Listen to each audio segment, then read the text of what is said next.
Telangana BJP के रुकने assembly ईटला Rajendra ने स्पीकर की जानिब से असेंबली सेशन से उनकी मुअत्तली को गैर जमहूरी करार दिया। इन्होंने कहा कि मुअत्तली के बाद मीडिया से बात करने का उनका पूरा हक बनता है, लेकिन उसकी भी इजाजत नहीं दी गई। पुलिस की जानिब से उनकी गिरफ्तारी को गलत ठहराया गया। राजेंद्र ने कहा कि वो इस मामले की शिकायत वज़ीर दाखिला से करेंगे और कोर्ट से भी रुजू होंगे और इस मामले को अवाम के दरमियान ले जाएंगे ताकि अवाम को हक़ाइक़ से वाकिफ करवाया जा सके।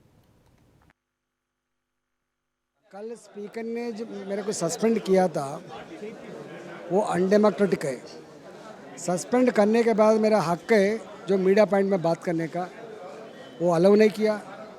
पहले बार ये प्रीमिसेस के अंदर पुलिस व्हीकल्स आके मेरे को पुलिस वाला अरेस्ट किया था, वो गलत है।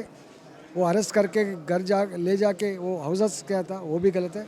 इसके बारे में होम मिनिस्टर को मैं कंप्लेंट करता हूँ। इसके बारे में सारे जो इंस्टीट्यूशंस है, जो लेजिस्लेटिव इंस्टीट्यूशंस, जो कोर्ट है, मैं इस कंप्लेंट करता हूँ। इसके बारे में आवाम के अंदर मैं लड़ने का कोशिश करता हूँ।